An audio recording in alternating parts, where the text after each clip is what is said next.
Welcome to the chapel at Cross Schools campus. This is our Wednesday night series, and my name is Lisa Cerisi. I'm an art historian, and I specialize in sacred and devotional art of Christianity. And I was invited to give a three-part series on the emergence of Christian art. So, what I'd like to do is to give you an overview of what I'll be presenting for you in the next three Wednesday night teachings. Part one, which we'll be doing this evening, I will cover art before the legalization of Christianity. So we're talking about the first, say, maybe 200 years after the events in the life of Jesus of Nazareth occurred, when Christians left behind a visual language that reflected their faith, in time period in which they were persecuted. We often refer to that time period as the pre-Constantinian or pre-imperial sanction. Right? We use Constantine, the emperor, as a turning point. Because as we remember from our history, Constantine legalizes Christianity in an edict of Milan, a proclamation, but that doesn't happen until the year 313. So what I'm going to show you today, for the most part, was created by Christians left behind, mostly in funerary contexts, by those earliest Christians who lived during the time of persecution. Part two, we'll be talking about the imperial sanction, meaning the time in which the emperor sanctions Christianity. Constantine will eventually himself be baptized a Christian on his deathbed, but that doesn't happen until several years after he legalizes Christianity. And what Constantine will do is become one of the greatest patrons of the arts for the Christians. And then we'll look at a few years after his death until we get to the, say, 5th century.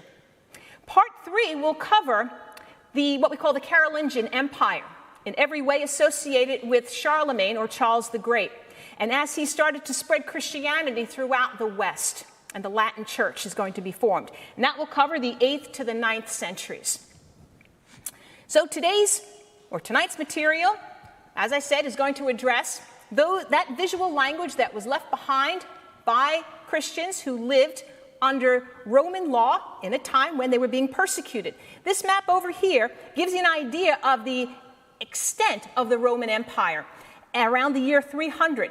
In the darkest blue areas, and let me see if I can get my laser point going here, over here and here, all of those areas in dark blue correspond to, I would say, significant or sizable Christian communities, right, around the year 300.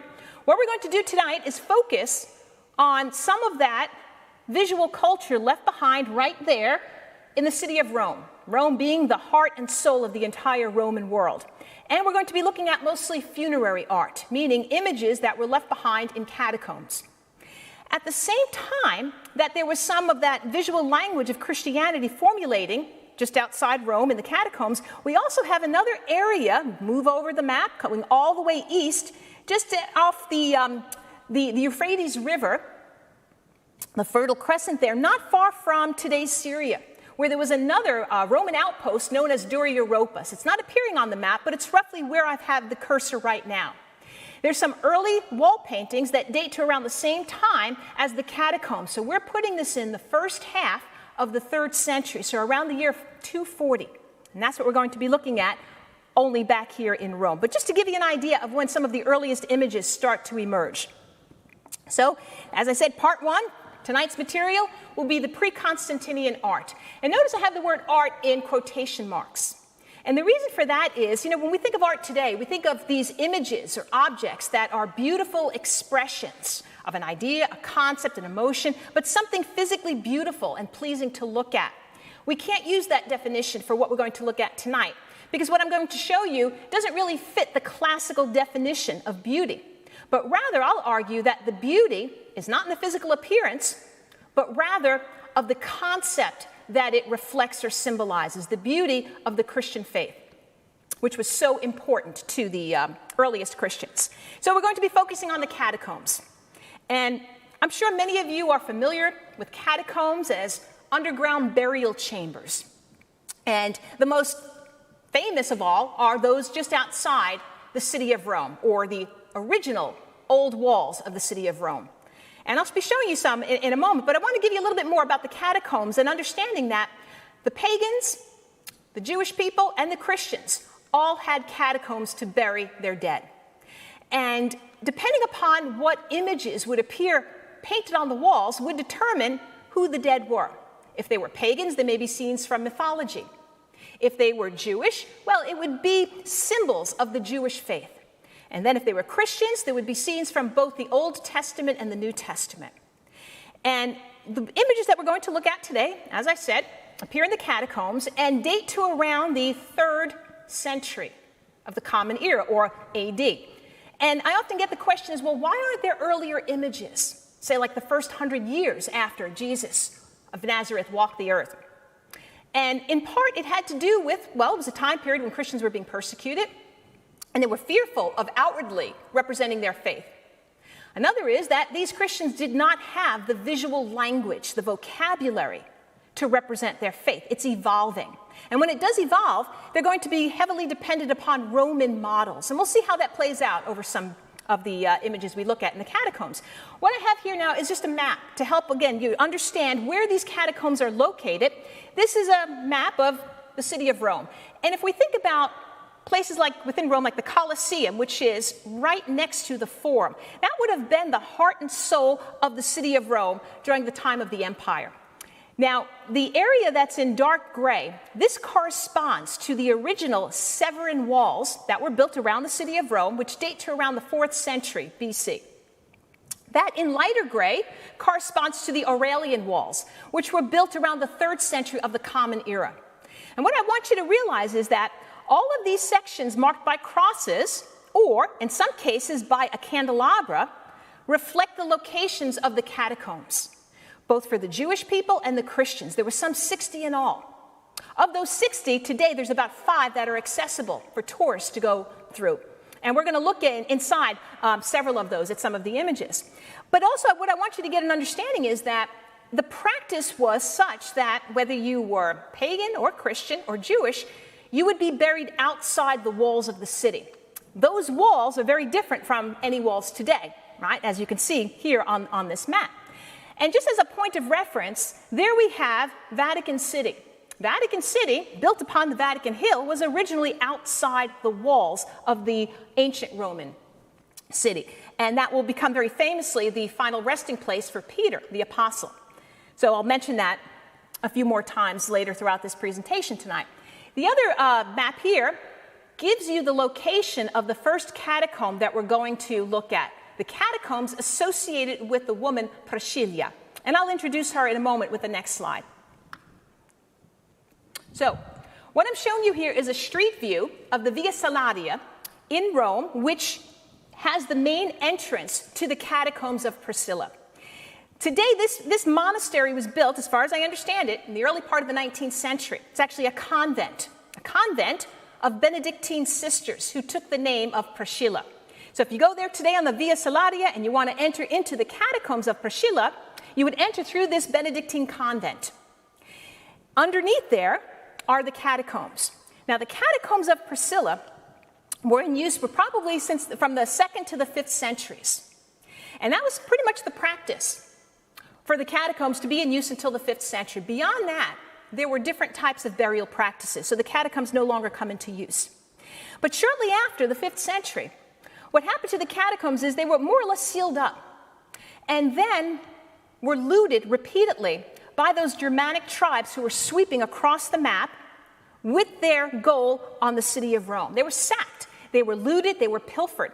And the church decided to protect them, and the catacombs. And what they did with the relics that were inside, they removed them and gave them more proper reverential burials, some of which then were placed into churches. And even today, some of the churches in the city of Rome are named after the martyrs who were buried in the catacombs. So I'll be talking more about that in a moment. But just to give you an idea of the history of them, when they were in use, and what happened to them. Once the church starts to remove those relics, as they refer to, the mortal remains of those who were buried in the catacombs, they were placed into the churches, and the catacombs were once again sealed up, only to be rediscovered in the 16th century. And then, once again sealed up, to be re-examined in the late part of the 19th century, and then more systematically studied by archaeologists in the early part of the 20th century. By the second half of the 20th century, entranceways, like you see here with the buildings, or in this case of the convent, were erected to give access to them. Now, who was Priscilla, and why do we refer to this particular catacomb as the Regina Catacombarum, which means the queen of all catacombs? First of all, the sheer size of it. It's some 7.5 miles underground, at least 2 stories, and another split level. And this meanders like a maze, a labyrinth, for 7.5 miles below the surface of the city of Rome. Inside those catacombs, originally, members of a very prominent Roman family called the Glabrio family were buried. And it was practice for the Romans, who had these villas outside the walls there of the main city, to build like basements or cellars that would have covered walkways into what's called the cryptoporticus, into a chamber. This is all underground. And then, the family could use that chamber to escape the heat. Even today, you go into the catacombs, it's about 60 degrees Fahrenheit. That's pretty chilly. So the Romans would escape the heat and go underground. Now, eventually, those chambers would be used for burying the members of that family. In the case of Priscilla, we know that she and her husband converted to Christianity. And once Priscilla converted to Christianity, her family donated all this land for the burial of Christians, regardless of what their status was in society. So in other words, Christians did not have a hierarchy in the catacombs. They were all buried next to each other, regardless, right, of their status. Now, this view here I'm showing you is what's called the cryptoporticus. Right? There's the spelling of that. And cryptoporticus means just a covered, vaulted walkway. And that cryptoporticus would have connected the cellar of their villa into another chamber. And that would have been the chamber, again, where the family would have, say, perhaps escaped the heat and then eventually used for the burial of their family members. This queen of the catacombs, they discovered at least 40,000 burials, which is why it is outstanding in the sheer size of it.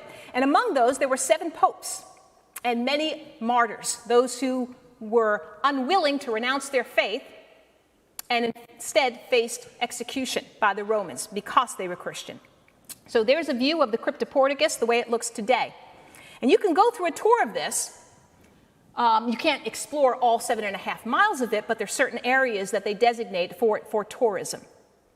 Here's the area where the cryptoporticus, it's over here, connects from the basement of the house into what's a chamber called a cubiculum, like a cubicle. And it gets the common name today, the Greek chapel. Now, it wasn't used as a chapel, nor was it Greek. But because when they rediscovered it, there were inscriptions in both Greek and Latin, they referred to it as the Greek chapel. And I'll be showing you some details of the paintings on the walls inside in a moment. But first, I'm going to give you a couple more views so you get a sense of just how crammed and narrow these corridors were. Contrary to what many people believe, nobody gathered for ritual. These were not secret meeting places, but rather they were solely for burying the dead. The corridors, the hallways like you see here, passageways, are narrow, dark, crammed, poor air quality. There were just little air shafts that allowed air and light to come in, but only in certain areas. Underneath it would be lit up by oil lamps that were set into little niches in the walls. Here's a view into one of those corridors, and you can see that along the walls, we have these recessed areas that are carved out.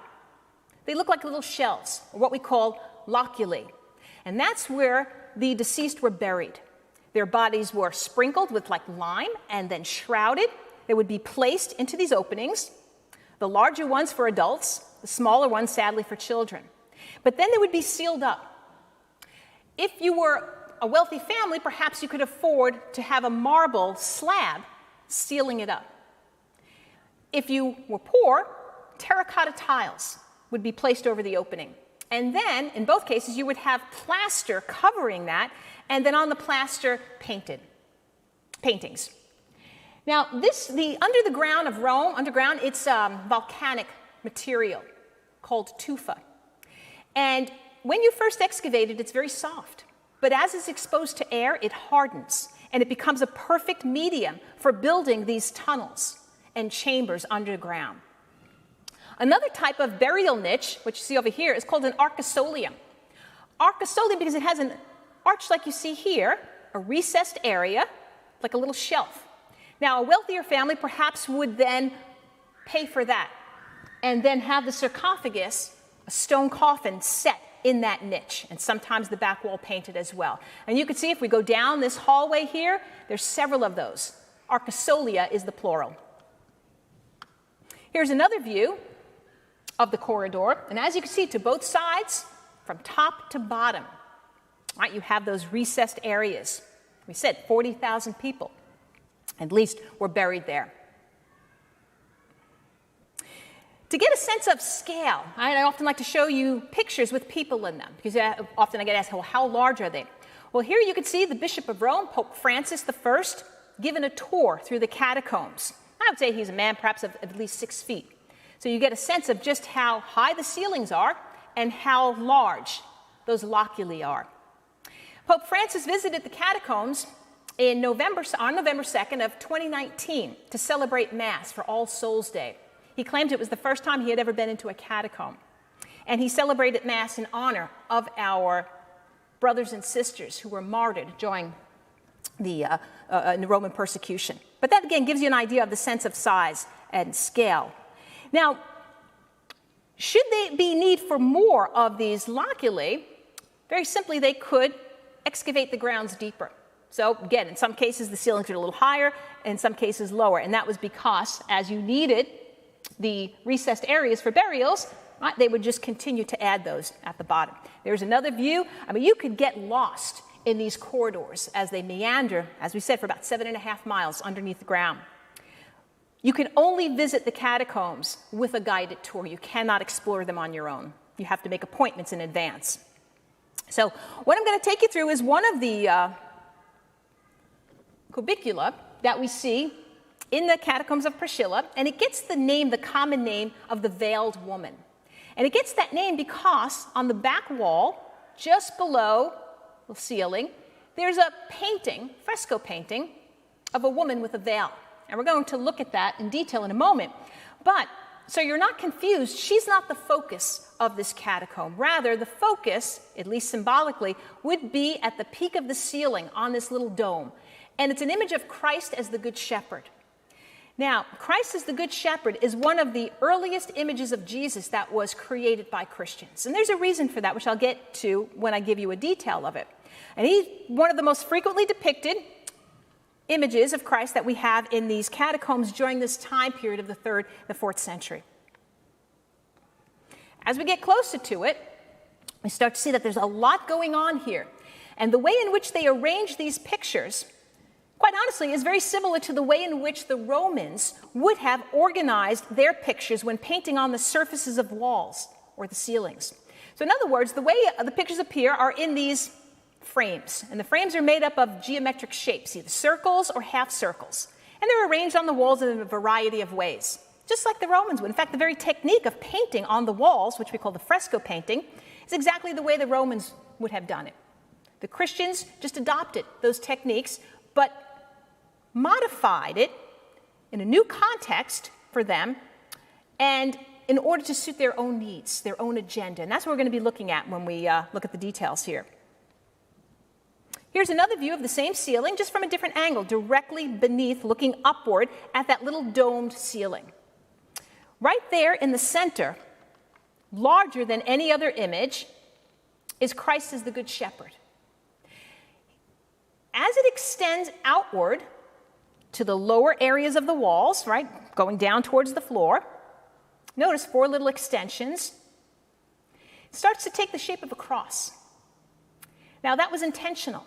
So in other words, the way in which those geometric frames are arranged was to symbolize the cross. And that in itself becomes symbolic. And then, in these lunettes, half circles, we have representations of birds. And I'll show you the details of those as well. They become symbolic.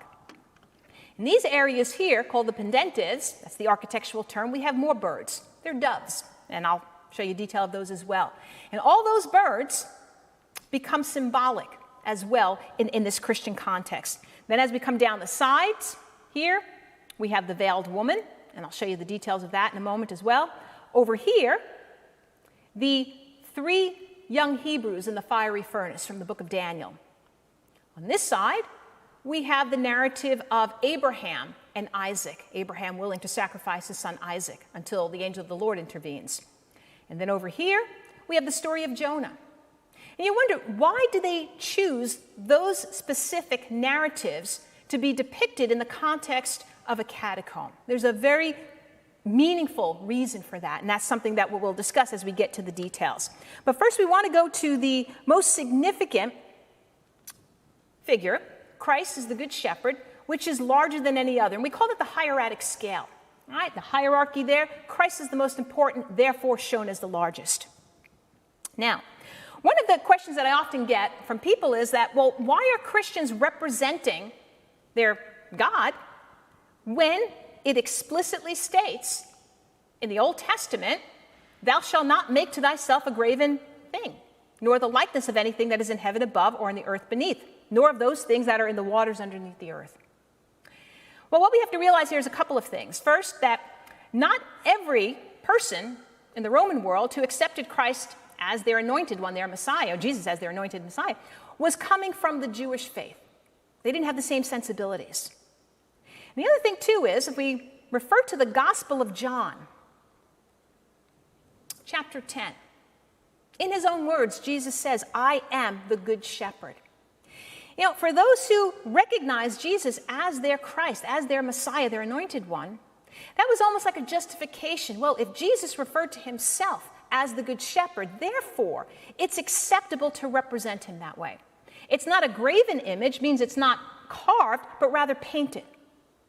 And it's painted in a way that, on the one hand, looks like a youthful shepherd boy, perhaps can be easily mistaken for even a Roman shepherd boy. But you see, it's in this context and the way it's arranged that transcends merely reproducing the physical world that the Romans lived in and somehow manifesting something more sacred, more spiritual. And I'll explain that in a moment with another detail. But I want to point out some of the passages in the Gospel of John here where Jesus refers to himself as, I am the gate. And you think, well, what would that have meant to somebody living in the Roman world who recognized Jesus as their Messiah? I am the gate. I am the Good Shepherd. Well, the Good Shepherd they could associate with, right? Being a shepherd was not unusual in the ancient world.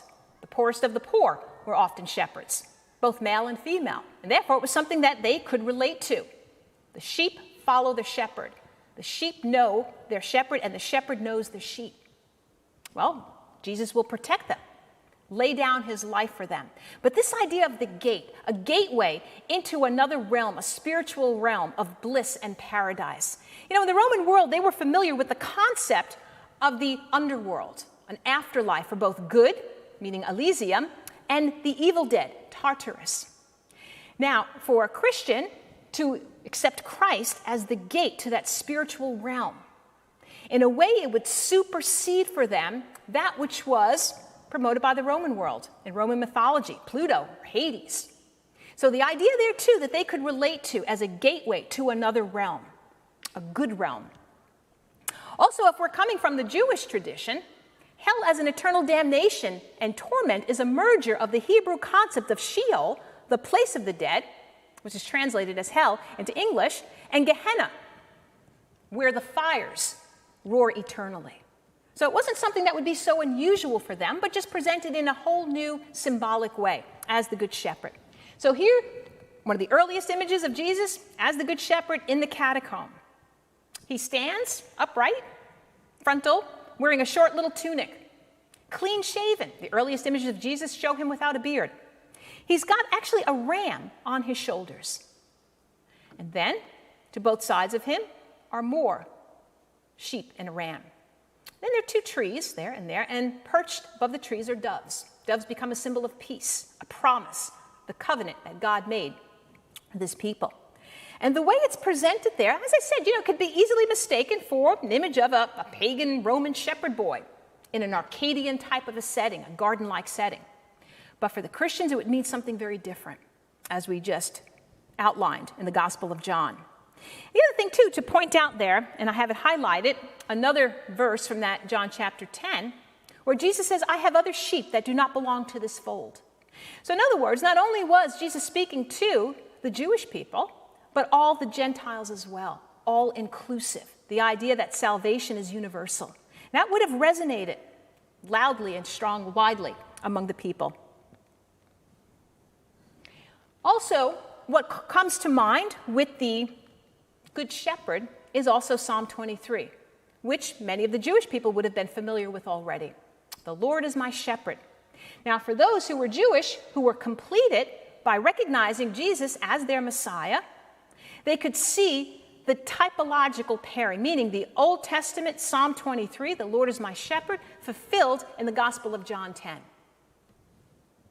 You know, even today, Psalm 23 is read at funeral masses, funeral services for both the Jewish people and the Christians. It has that funerary concept to it. Even though I walk through the darkest valley, I fear no evil, for you are with me, your rod and your staff, they comfort me. And once again, we have to kind of put this in the context of the Roman world.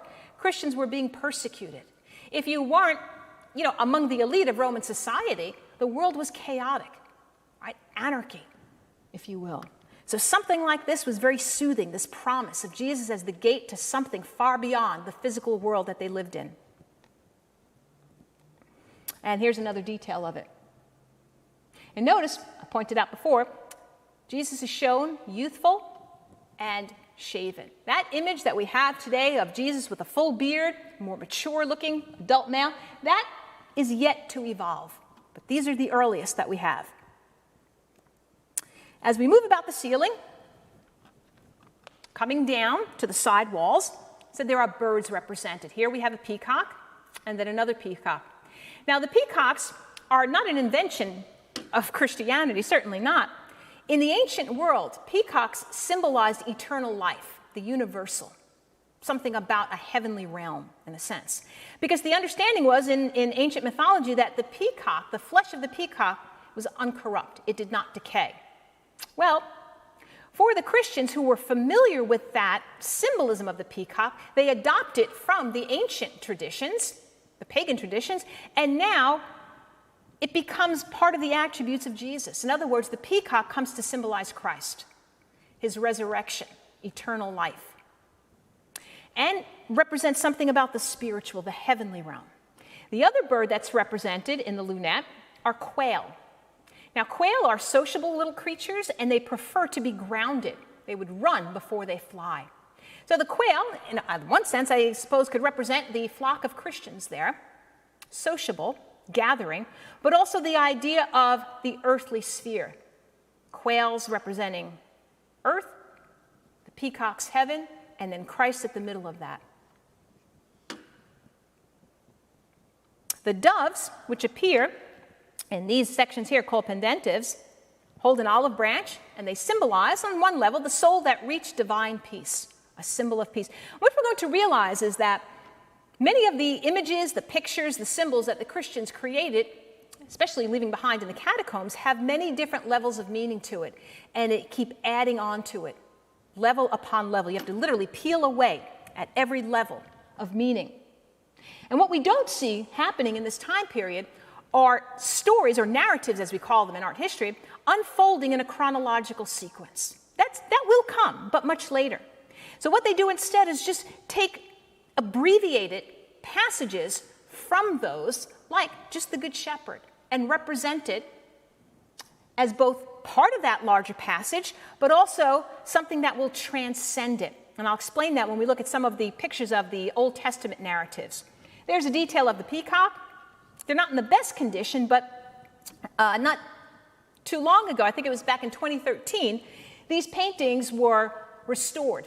The catacombs of Priscilla were cleaned out and made accessible for tourists, and it was a major production.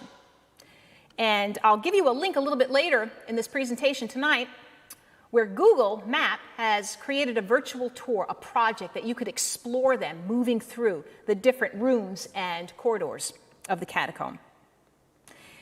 Now we get to the veiled woman. She stands, right, frontal, with her arms raised like this, in a position of prayer. Notice that her hands are much too large for the rest of her body, because the focus here is not so much on who that woman is. We have no idea who she is. Presumably she was buried somewhere within this chamber. But she communicates something about the concept of prayer. And to use the old medieval Latin term orans here, or the English word orant, which means prayer. It's a personification of prayer. Personification means giving a human form to a concept. How do you give a picture to the word prayer? Well, this is how they did it. It's a gesture that many people, even today, make when they're praying.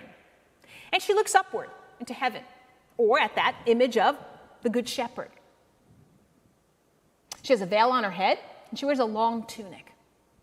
Now, that woman is repeated to both sides over here, and standing next to her is her husband. The figure seated is a bishop. The bishop, presumably, just performed a ritual of marriage. So this represents the same woman being married. To this side here is the same woman. She's seated, she's on a long tunic, and she has a little baby in her hands, and she's nursing the baby. And it represents the woman as a mother. So what these three different scenes come together and symbolize is the idea of the virtues of marriage and motherhood, which were so important for the early Christians, and even for today for many Christians. And the idea that the woman here, both a wife and a mother, prays to God on behalf of her family. All right, and that's how we are to understand this. Praying for salvation, the forgiveness of sins that are promised right through Jesus Christ. Here are some of the details of those. Again, they're not in the best of shape, but still we can make out the details.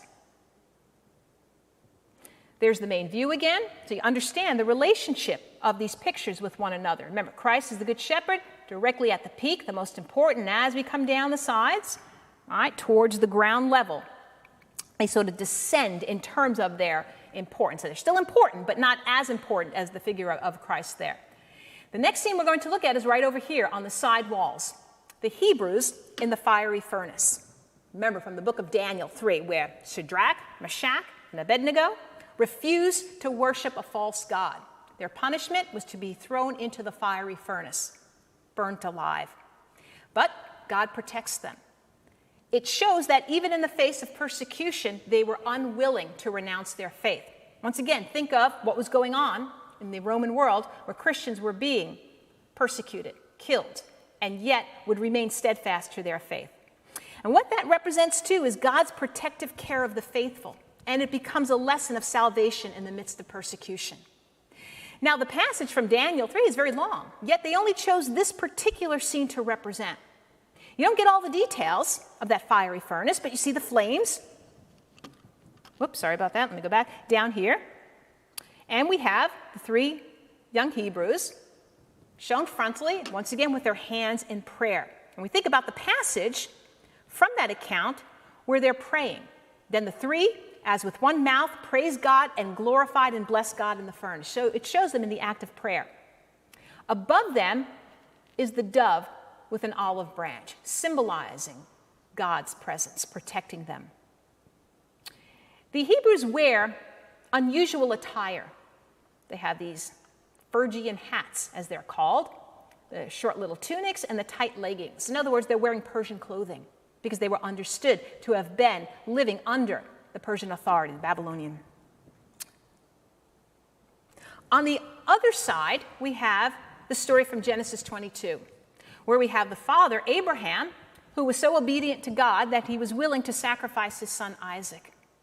And Abraham shown here to his side, there's his little son Isaac, holding a bundle of wood to be used for the burnt offering. And then Abraham is pointing somewhere over here.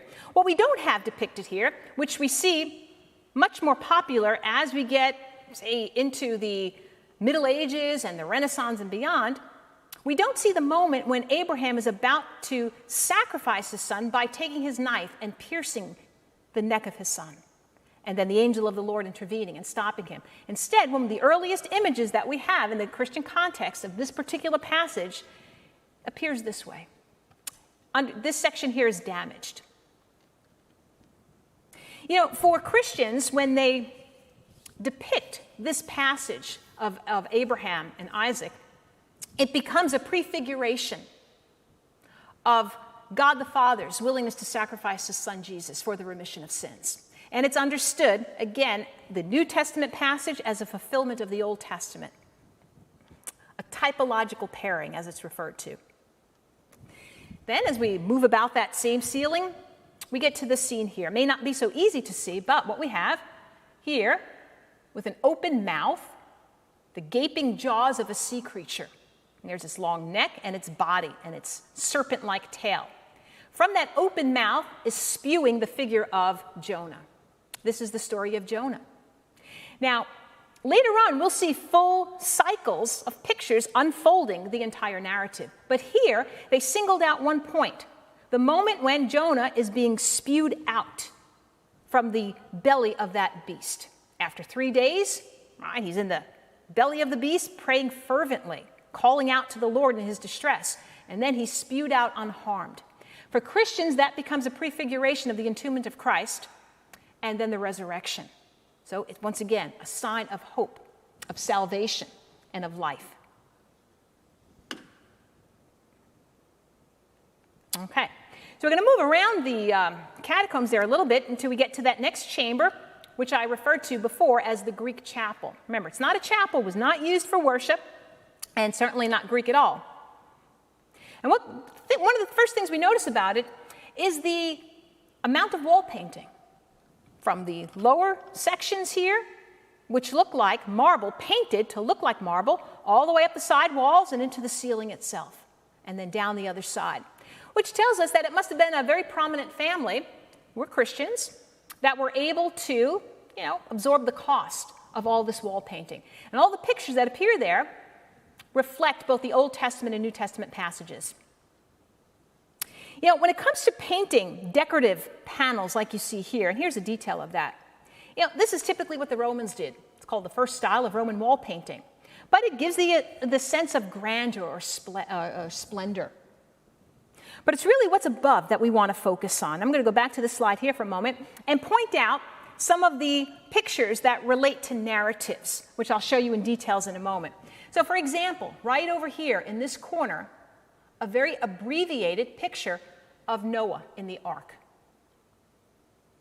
Up here, we have the raising of Lazarus. So you got New Testament and Old Testament. On this back wall, we have Moses striking the rock. Over here, once again, the 3 Hebrews in the fiery furnace. On the side walls, we have scenes from the book of Daniel. Perhaps some of you are not so familiar with the additional chapters that are added to the Orthodox and the Catholic Bibles, Daniel 13 and 14, but we have the story of Susanna and the elders, and I'll explain that when I show you the details of it. So once again, we have Old Testament scenes coming together with New Testament. Typological pairings, but abbreviated means single moments are chosen to be depicted, not the full stories. Here, as we walk deeper into that space, we see the side walls. There's Moses again striking the rock. There's the Hebrews in the fiery furnace. And to the side here, the story of Susanna, who was falsely accused by the elders. She was accused of adultery until Daniel was able to step in and to prove her innocence and the false accusations that were made against her. So in other words, somebody who was falsely accused or persecuted. And then God came to her rescue through the person of Daniel. And there's a detail of it. So there's Susanna in a prayerful position, praying once again like the Orant. There's Daniel, and then the 2 elders who falsely accuse her. Some of the other scenes from the book of Daniel that appear in catacombs, not necessarily this one, is Daniel among the lions. Right? Daniel in the lion den. Once again, that idea of persecution and never renouncing faith, even in the face of death. This arch here at the peak, we have a figure of a man, arm extended out with a rod, and he's hitting a rock. A very abbreviated picture of the story of Moses striking the rock, from which then springs potable water that he's able to sate the thirst of the Hebrews, who he's led out of bondage in Egypt. And let me get to a closer view of that. It's about the best we can do because the pictures aren't, again, in the best condition. Now, from Exodus 17, we get the passage, I will be standing there in front of you on the rock at Horeb. Strike the rock and water will come out of it so that the people may drink. What I find interesting about that passage, this is God speaking to Moses, telling him what to do to help the Hebrews who are complaining that they're thirsty. God tells him, I will be standing there in front of you on the rock. And that brings us to the passage from 1 Corinthians. Right? Paul writes, and all were baptized into Moses into the cloud and in the sea, and all ate the same spiritual food, and all drank the same spiritual drink. For they drank from the spiritual rock that followed them, and the rock was Christ. See, Christians read that passage from Exodus as Christ is the rock. And that scene of Moses striking the rock, again, relates to the Old Testament passage, the New Testament passage, but also is symbolic of baptism. Right? The salvific properties of the baptismal waters. Or the water that spouted from the side of Christ after the centurion took his lance and pierced the side of Christ, from which then blood and water flowed right after the crucifixion. And that's recounted in the Gospel of John. Moving about that same little chamber, we get to that detail of Noah. And you look at this here, and you may think, well, how in the world does this represent Noah? It doesn't look anything like Noah's Ark, or at least the little toys that we have from Fisher-Price. But rather, this looks like a shipping crate with a man standing in it, and once again, his hands in a prayerful position. And a very abbreviated passage from the larger narrative that comes out of Genesis, right? What is it, 6-9 or something like that. But then if you were familiar with that passage, you realize that God gives Noah very explicit instructions and the dimensions that the ark should be. Is it 300 cubits by 50 cubits and by 30 cubits high, or whatever that may be. But if you were to follow that passage, you realize it just becomes like a little shipping crate with an opening right there. And then he further explains who Noah should take on that ark. But why is that included there? Well, once again, it has to do with salvation, the theme of salvation, the covenant that God made with Noah. And if you look more closely at it, you realize that right over here is a bird with an olive branch, a symbol of the covenant, right? The olive branch symbolizing that the waters have receded, and once again, dry land, the fulfillment of a covenant there. And that particular type of image of Noah appears frequently in the Christian catacombs. All right, moving along. Again, we're in the same so-called Greek chapel. We're going to look at a detail of this here, right up there, where perhaps you can see it. We have 3 figures shown from a side view, arms stretched out, making offerings to the little baby held by his mother. It's one of the earliest representations that we have of the Magi, the wise men from the east who traveled, they followed the star to the newborn king. And why that also becomes a favorite theme represented in the catacombs, because it symbolizes the Gentiles worshiping the Christ child as a symbol, once again, of salvation for all people. Those Magi are also shown as Persians. It will take a long time before the Magi will be shown with elaborate crowns, more close to what we're used to seeing in Western traditions. But that won't happen until much later. But they have the same type of Phrygian hats with the tunics and the tights that we saw with the Hebrews in the fiery furnace. Moving about that same space once again, and you can just see the condition of it, the amount of painting on the walls, and we're going to look at this section over here in a moment. Actually, there's one more view before we get to that detail there, and it just shows some of the marble slabs that were set into the walls with inscriptions in both Greek and Latin. And as I said, that's how this little chamber gets its name, the Greek chapel, because of those inscriptions. And very often they would be referencing the deceased who were buried there. You know, it was important for the Christians to provide these resting places for their family members because of the Christian belief in the bodily resurrection with the second coming of Christ.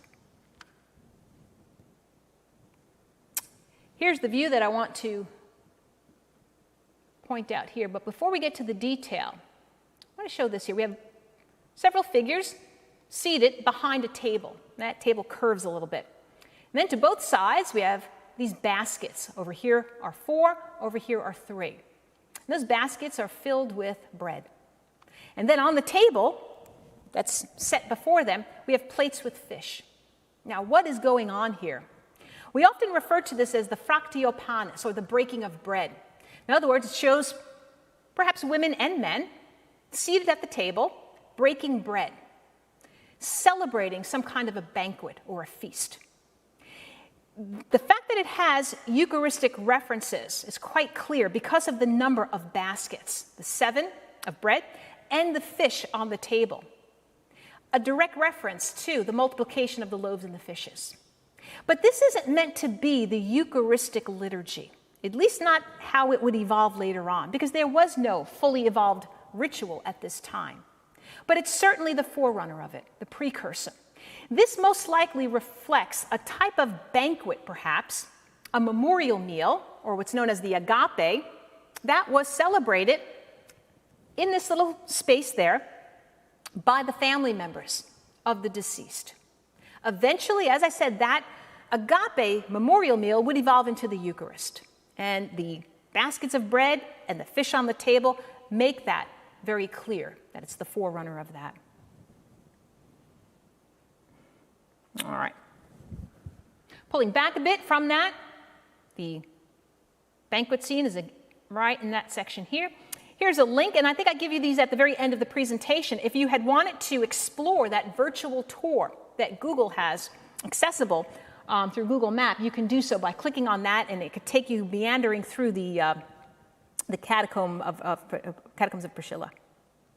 And they're pulling back more. Once again, there's that Greek chapel back there. Coming around here, the cryptoporticus, the house foundation that takes us back into the passageway into the main house. And there's the cryptoporticus, the view of it. Now, the back wall, something else I want to show you, but in this section here. 2 things, a marble slab with a carving of an anchor, and then another painting. Back here, so we're at the very back wall of that cryptoporticus. There's a little triangular shaped slab of stone. It's about the best I could do with the image, sorry about that. And it has an anchor on it. And most of us are familiar with the anchor as a symbol of salvation and of the soul which has peacefully reached the port of eternity, a safe harbor of a salvation. And what we start to see happening, even before the image of the cross appears in the catacombs, we have the anchor, symbolizing that the deceased was a Christian. You know, if a pagan Roman saw that in a burial chamber, they may think that the deceased was a sailor of a sort, right? But for a Christian, it meant something very different. Now, sometimes that anchor will be shown in combination with a fish, and I'll explain that in another slide from yet another catacomb. But keeping within this same catacombs of Priscilla here, moving about this cryptoporticus to the side wall over here in plaster, right over here, we have another figure of Christ as the Good Shepherd. It's in very bad condition, but we're not going to talk about this particular figure. There's the sheep looking upward. We're going to talk about this here, which is actually on its side, as though it may have been added at a later time. Here it is in its upright position, so it's plaster, it's painted. And it shows a woman with a veil on her head, seated, and she's nursing a baby. This part's damaged here. Above her head is a star. Standing next to her is a man, dressed in a long tunic, and he's pointing to the star. As far as we know, this is the earliest surviving depiction of Mary nursing the Christ child. The figure here has been identified as Balaam. And we have the passage from Numbers there, 24. I shall see him, but not now. I shall behold him, but not near. A star shall rise out of Jacob, and a scepter shall spring up from Israel. And that's the star that he's pointing to. So as I said, this is the earliest known depiction of Mary with the Christ child. And this dates to perhaps the second half of the 3rd century. These here are some of the links that you can copy if you're interested in exploring the catacombs of Priscilla, or just, say, a website that's hosted by the Vatican. They oversee the Christian catacombs in Rome, or the Rome Museum, and then it could take you to other links to explore some of the other catacombs. What I want to do now is just show you kind of a sample of different images in various catacombs and explain the significance of those as well. Sometimes the same subject matter appears in the catacombs of Priscilla, sometimes not. So the first one here that I'm going to show you is the main entrance into the catacombs of San Callisto. First thing I have to say, before we even get into the catacombs, these buildings or entranceways, most of them date to the early part of the 20th century or the first half of the 20th century, when an archaeologist priest was invited to the city of Rome. I think it was Giulio Belvedere, and he came under the direction of Pius XI, I believe it was, in order to supervise the excavations of some of these catacombs, but also to build these monuments as main entranceways into the catacombs themselves.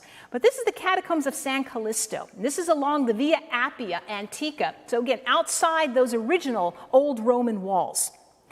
And what's significant about this, several things, that it contained the final resting places of the greatest number of popes, the bishops of Rome, and certainly large amount of church martyrs, and perhaps, well, about 250,000 people buried in there as well. So we're talking about a huge burial ground, again, that meanders below the current street level.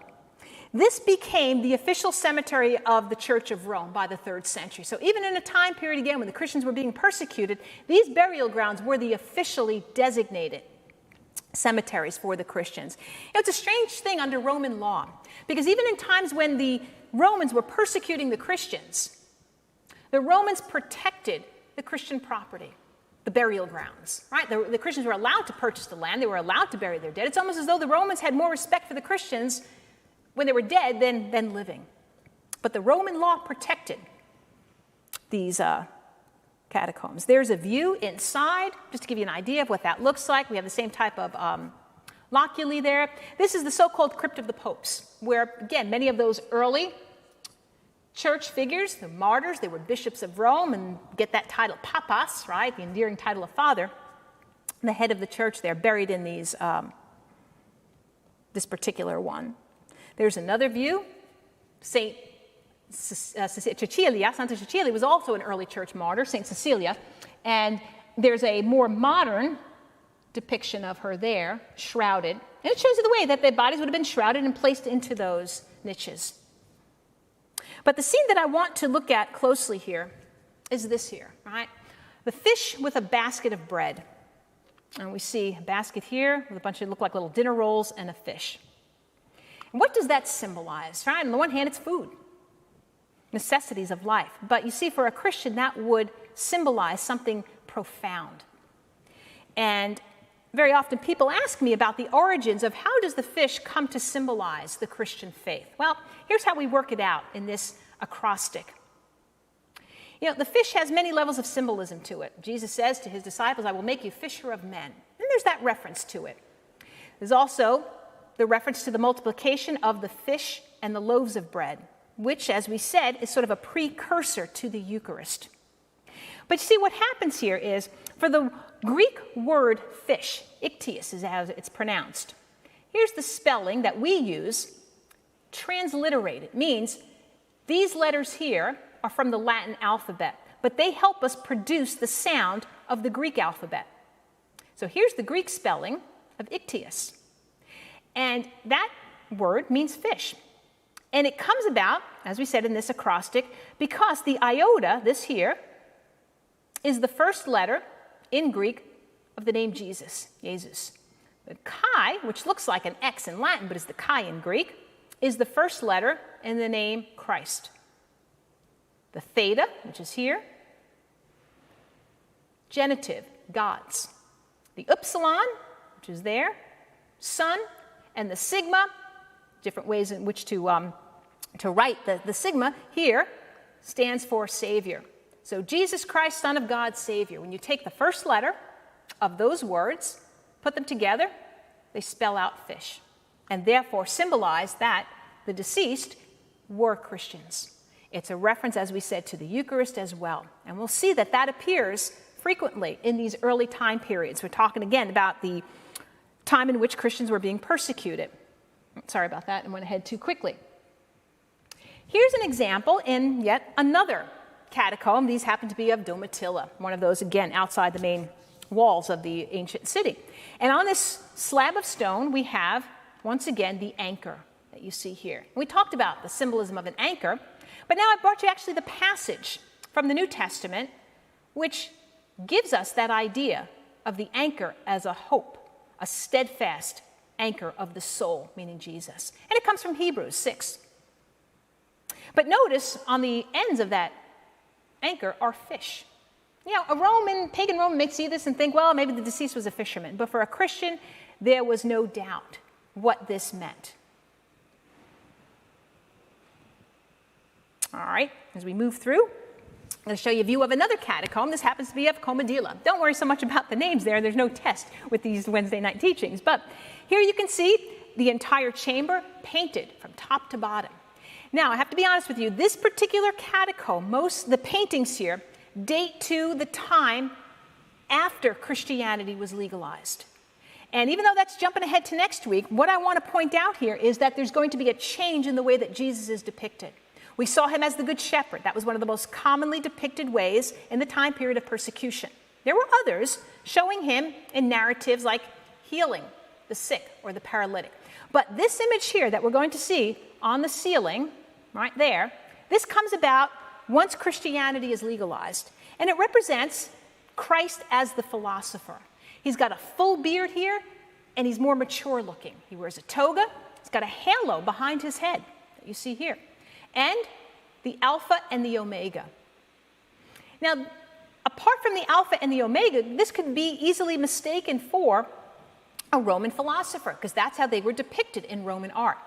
But the idea now is that Jesus has taken on the attributes of the philosopher, the intellectual, filled with wisdom, a person that others would turn to for instruction, the rabbi, if you will, the teacher. So Christ now takes on additional levels of meaning in the way he's represented, once again, rooted in the Roman traditions. Here's another picture that we see in a similar chamber.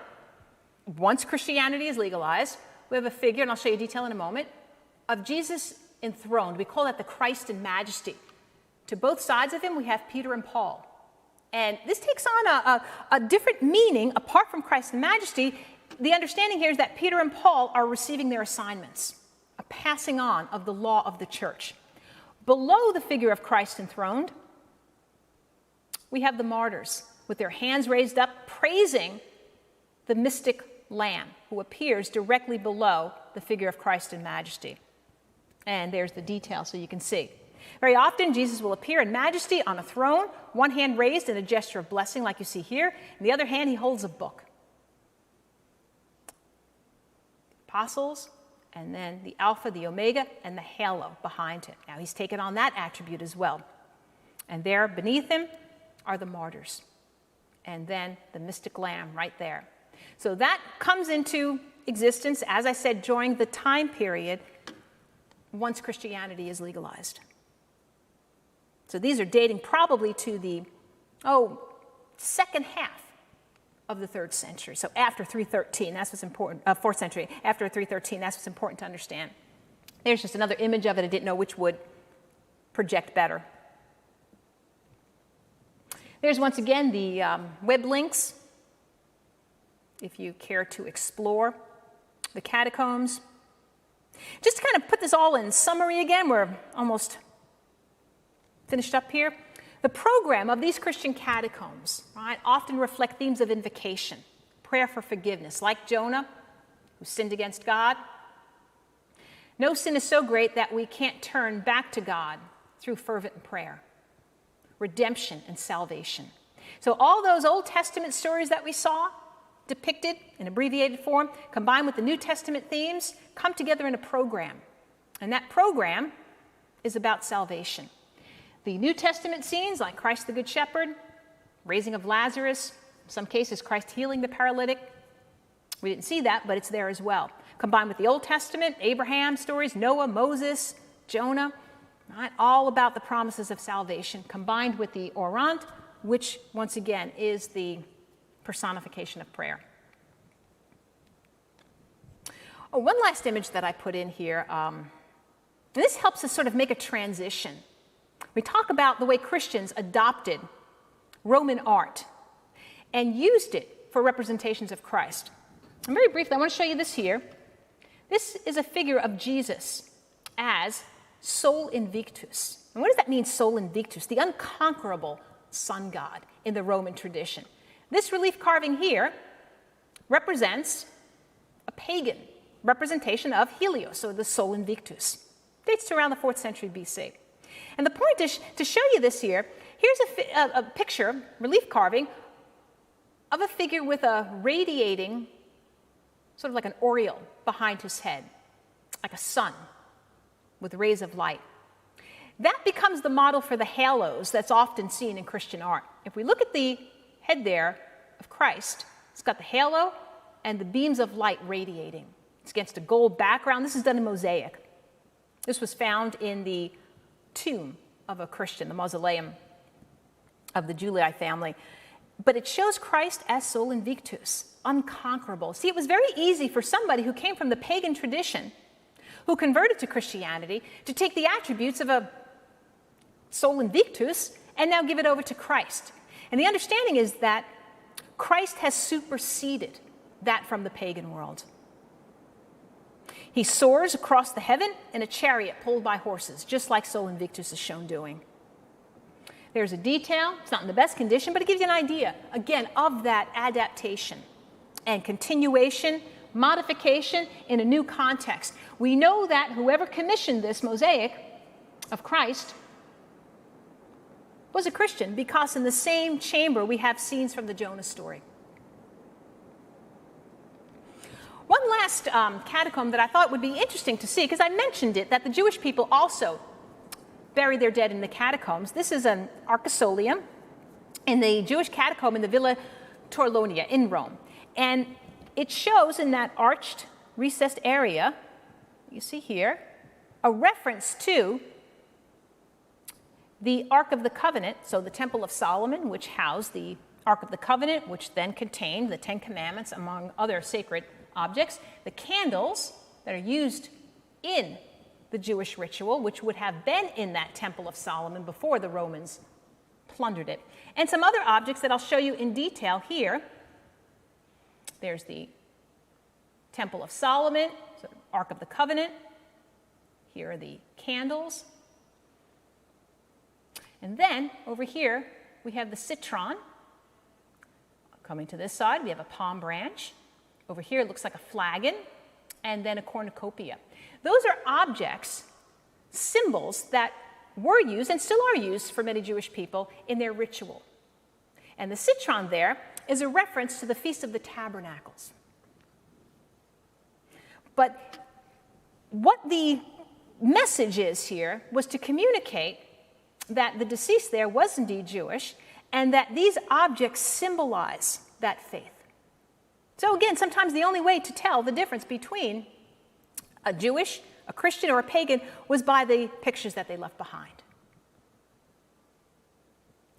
Now, I'm going to switch gears a little bit and leave the catacombs and show you graven images, right? Even though the commandment strictly prohibits it, we still have exceptions.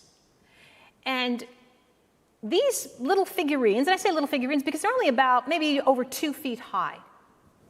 These were founded in the 20th century in a basket in Turkey, the area of Turkey. But most likely they were carved around the year 280, 290. At least this one here. This over here, Christ as the philosopher, was most likely carved around the year 350 to 375.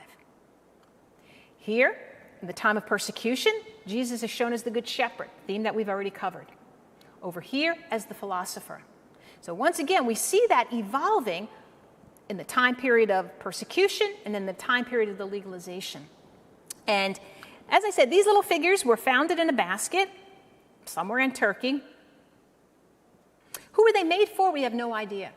But we tend to think that whoever did have them made was a convert from the pagan into the Christian and was not grounded in that Old Testament sensibility, prohibiting graven or carved images.